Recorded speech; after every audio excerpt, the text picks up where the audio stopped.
La pandémie a fait évoluer l'environnement de travail. La prise de conscience des enjeux climatiques et sociaux est devenue beaucoup plus importante. Eh bien, dans les écoles, est-ce que c'est le bon endroit pour parler de ces sujets de RSE et de sa dimension sociale? Tout porte à le croire quand on parle du groupe InSeQ. Nous sommes avec Mathias Emmerich, le président exécutif du groupe InSeQ. Mathias Emmerich, bonjour. Bonjour. Alors, c'est vrai que l'InSeQ, c'est un acteur majeur du paysage éducatif français. Je citerai 100 000 alumni, 6 incubateurs, ce sont juste quelques chiffres. Qu'est-ce qui différencie InSeQ des autres institutions d'éducation supérieure, en fait? Écoutez, nous, on est un groupe entièrement privé. Il y en a quelques-uns en France.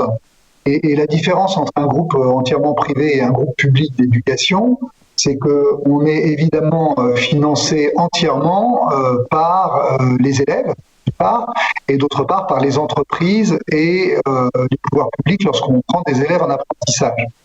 Ce qui veut dire que chaque année, on doit repartir et convaincre les élèves de nous rejoindre et qu'ils reconnaissent la valeur que nous leur apportons.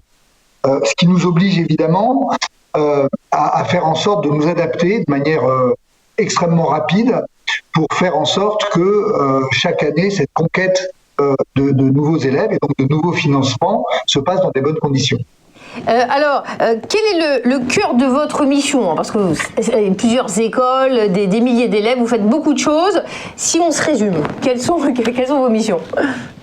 Nous, c'est simple, on est une institution d'enseignement, donc on essaye d'enseigner des choses aux gens, on fait de la formation, mais on fait de la formation de manière un petit peu différente, je pense, que l'enseignement supérieur classique. L'enseignement supérieur classique, il est très organisé par filières académiques traditionnelles, qui étaient d'ailleurs plutôt alignées sur les différents corps professoraux, qui eux-mêmes cherchaient à se reproduire à travers ces filières. Nous, on est très orienté vers l'entreprise, on est très orienté vers l'employabilité de nos élèves, et on est très à l'écoute du marché et on change en permanence nos programmes chaque année pour essayer de coller au mieux à l'évolution du monde de l'entreprise pour assurer l'employabilité des élèves. Alors, en quoi la diversité est constitutive de votre recrutement? Alors, d'abord, on est un groupe un peu particulier, contrairement à d'autres, c'est que nous, on a différents types d'écoles. On en est très, très heureux, très fiers. On a des écoles de commerce, on a une école d'ingénieurs, on a des écoles de création, une école de communication et de publicité, on a une école de sciences politiques. Et cette diversité nous caractérise et elle fait qu'on a des gens d'origine diverses intellectuellement qui nous rejoignent.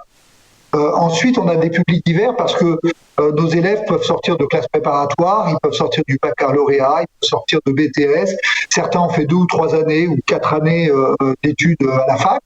Et puis, certains ont fait l'enseignement général et certains ont fait l'enseignement technique. Tout ça, c'est une grande diversité qu'on aime bien. Et puis, on a aussi beaucoup d'élèves en alternance. Et ces élèves en alternance, ils ne payent pas leurs études. Et donc, ça nous permet là aussi d'accueillir, contrairement à l'idée qu'on peut avoir des études payantes, des élèves qui sont issus de divers milieux sociaux. Alors, il y a une grande partie de vos écoles situées en bas de la Tour Eiffel. Il y en a qui rêvent d'être si bien situés. Et puis, effectivement, les étudiants étrangers, quand ils disent qu'ils vont travailler à Paris, dans d'autres groupes, ils se retrouvent à la périphérie. Vous, c'est pas le cas. Pourquoi avoir choisi précisément de positionner vos campus dans les cœurs de ville?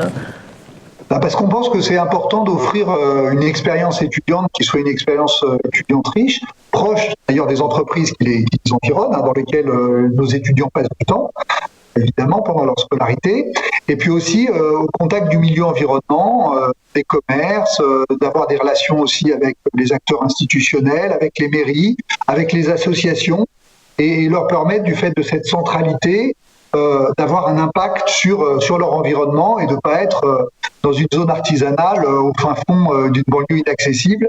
Ça fait partie de notre proposition de valeur et des choses auxquelles on croit. Alors, c'est vrai qu'on entend que de plus en plus de jeunes sont en quête de sens. Pourquoi et comment vous sensibilisez vos élèves à ces enjeux de développement durable au sens large? Alors d'abord, c'est pas très difficile, parce qu'ils pensent tous que c'est essentiel, et ça c'est une très bonne chose. Et c'est vrai qu'ils sont tous en quête de sens et de valeur, beaucoup plus que ne l'était probablement notre génération. Pour une raison simple, c'est que la réalité, effectivement, c'est que la situation de la planète est tendue, pour pas dire critique.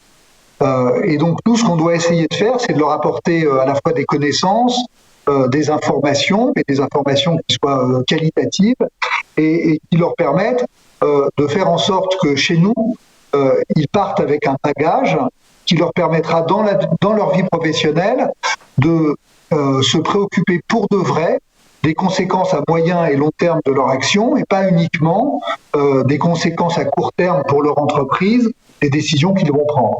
Et on y croit vraiment.